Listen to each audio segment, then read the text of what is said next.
2 welfare plots اپنے نام کروائے۔ فرنٹ مین ندیم احمد وعدہ ماو گواہ بن چکے ہیں، اور اب یوسف قدوائی جو کہ 5 ریفرنسز میں اشتہاری ہے اس کے خلاف کارروائی شروع کی گئی ہے۔ رپورٹ میں یہ بتایا گیا کہ پارک لین فراڈ میں زرداری کا نام نہ آئے، اس لیے اکاؤنٹس یونس قدوائی سنبھالتے رہے۔ 5 ریفرنسز میں یونس قدوائی کے خلاف 1 انویسٹیگیشن اور 3 انکوائریز بھی جاری ہیں۔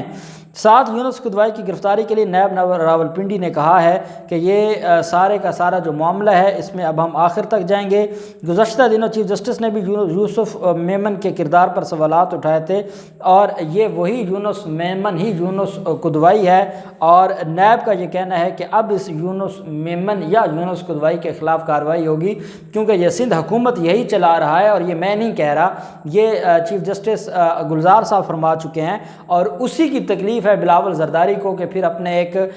غلام کے ذریعے گالیاں نکلوائی گئیں اور وہ غلام پھر عدالت کے سامنے لیٹ گیا۔ اب تک 33 ارب روپے کی ریکوری ہو چکی ہے اس کیس کے اندر، اور اس کیس میں جو بڑی اہم ڈیولپمنٹ ہے وہ یہ ہے کہ اب یونس قدوائی یا آپ اس کو یونس میمن کہہ لیں، ان کے خلاف ان کو گرفتار کرنے کے لیے ہر جو سٹیپ ہے وہ اٹھانے کے لیے نیب تیار ہو گیا ہے۔ پھر ایک سندھ حکومت کا ٹریکٹر سبسڈی کیس تھا۔ انہوں نے کسانوں کو ٹریکٹر دینے کے نام پر فراڈ کیا تھا، اور اس فراڈ میں جو انہوں نے جو اچھا کام تو کر نہیں سکتے تھے، انہوں نے کیا کیا، جو اینٹی کرپشن سندھ ہے اس کے ذریعے اس کی تحقیقات خود ہی شروع کروا دی تھی۔ آپ کو یاد ہوگا یہ اکثر کہا کرتے تھے کہ آپ ہمارے خلاف نیب کاروائیاں نہ کریں بلکہ اینٹی کرپشن ہمارے معاملات کو دیکھیں۔ اب ان کا جو وزیر ہے اینٹی کرپشن کا وہ خود نیب کے ریفرنسز میں ملزم ہے، کرپشن کیسز میں وہ ملزم ہے، اور وہ شخص یہ کہتا ہے کہ نہیں میں تو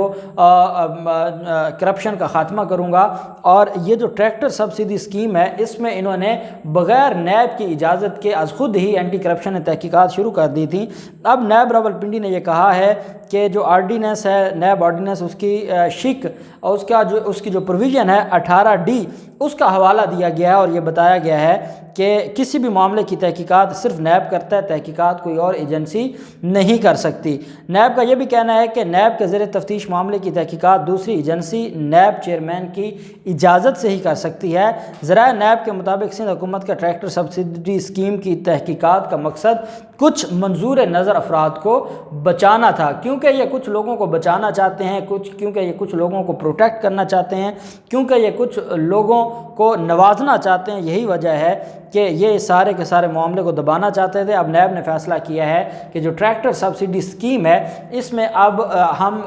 اینٹی کرپشن جو سندھ ہے اس پر نہیں رہیں گے بلکہ ہم خود کارروائی کریں گے، اور اس پر تحقیقات شروع کر دی ہیں، جو سندھ حکومت کا بڑا بلنڈر تھا، اور نیب کا یہ کہنا ہے کہ یہ اپنے منظور نظر لوگوں کو بچانا چاہتے ہیں۔ اب معاملہ آ جاتا ہے بلاول زرداری اور مراد شاہ کا۔ اچھا، آپ اکثر دیکھتے ہیں مراد شاہ امریکہ بہت جاتے ہیں، اور پہلے بھی وہ امریکہ گئے تھے، اور آج کل جو ان کے خلاف حالات ہیں اور پھر یہ ڈسکشن ہونا جس پر مراد شاہ خود یہ کہہ چکے ہیں کہ مجھے ابھی نہیں ہٹایا جا رہا یا میرے خلاف کوئی کارروائی نہیں ہو رہی، حالانکہ 8 سے 10 کیسز ہیں ان کے خلاف، جس میں ان کی نااہلی کے بھی کیسز ہیں اور ان کے خلاف ریفرنسز بھی ہیں، اور اب ان کے لیے معاملات جو ہیں وہ انتہائی خراب ہوتے جا رہے ہیں۔ صرف مراد علی شاہ نہیں جا رہے بلکہ بلاول زرداری نے بھی یہ کہا ہے کہ وہ اگلے ہفتے، مراد علی شاہ تو صبح جا رہے ہیں، کل جا رہے ہیں، لیکن جو بلاول زرداری ہیں انہوں نے بھی اگلے ہفتے کے شروع میں چلے جانا۔ جب بلاول زرداری سے یہ سوال پوچھا گیا کہ آپ کی جو بائیڈن سے بھی ملاقات ہوگی تو انہوں نے کہا نہیں، میری ابھی جو بائیڈن کے ساتھ کوئی ملاقات طے نہیں ہے، لیکن جو ذرائع ہیں وہ یہ کہتے ہیں کہ اس سارے کے سارے معاملے پر جو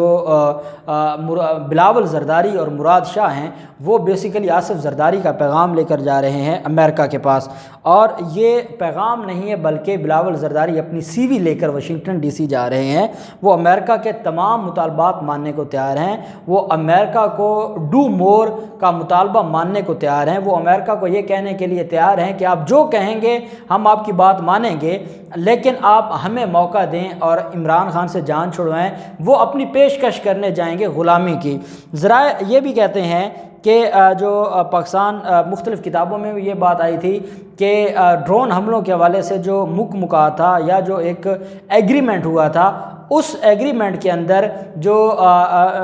پہلے بے نظیر بھٹو جن کی ڈیتھ ہو چکی ہے انہوں نے ایگریمنٹ کیا تھا، اور اس میں کہا جاتا ہے کہ یہ ڈیل کا نتیجہ تھا کہ زرداری دور میں 340 ڈرون اٹیک ہوئے تھے، جبکہ مشرف دور میں صرف 13 ڈرون اٹیک کیے گئے تھے۔ یہ امریکہ کے ساتھ ان کا مکمکا تھا اور امریکہ کے ساتھ ان کا ایک تعلق تھا، جس کی بنیاد پر انہوں نے امریکہ کو اتنی بڑی تعداد میں ڈرون اٹیک کرنے کی اجازت دی۔ اور پھر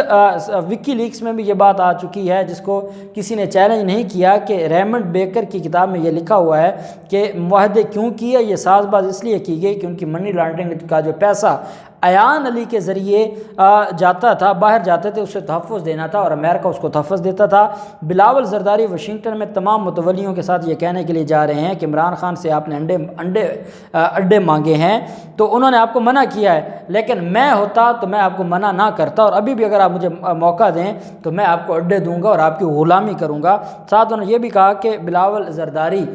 یہ بھی کہنے جا رہے ہیں ذرائع کے مطابق، جو ذرائع جو کچھ کہہ رہے ہیں، کہ بلاول زرداری یہ بھی کہنے جا رہے ہیں کہ مجھے نوکری دیں، میں سب کچھ کروں گا، وائی ناٹ، آپ ہمیں حکم تو کریں، ہم سارا کچھ کریں گے۔ اور ساتھ ذرائع کے مطابق بلاول زرداری پوری ورکنگ کر کے جا رہے ہیں، اور اس ورکنگ میں جو امریکہ کو پیشکش کرنے جا رہے ہیں وہ ہے غلامی کی، اور اس غلامی کے لیے وہ ہر حد تک جا سکتے ہیں، اور عمران خان کو گھر بھیجنے کے لیے بیسیکلی یہ چاہتے ہیں کہ کسی طریقے سے حکومت ملے، چاہے کچھ بھی ہو جائے، اور یہ کسی سے جنگ نہیں چاہتے، صرف حکومت چاہتے ہیں۔ اور مریم نواز جنگ لڑنا چاہتی ہیں، اور ان لوگوں سے لڑنا چاہتی ہیں جن کو وہ پسند نہیں کرتی یا جنہوں نے انصاف کی بات کی۔ یہ جو بلاول زرداری اور آصف زرداری ہیں، یہ بیسیکلی جنگ نہیں لڑنا چاہتے، یہ چور دروازے سے ڈائریکٹ اقتدار میں جانا چاہتے ہیں، اور اب ان کے پاس اس کے سوا کوئی راستہ نہیں ہے۔ انہوں نے اسرائیل مسئلے کو بھی اٹھایا اور اب امریکہ کے پاس جا رہے ہیں، مراد علی شاہ کل جا رہے ہیں، اور بلاول زرداری نے 2 سے 3 دن میں جانا ہے، اور یہ غلامی کی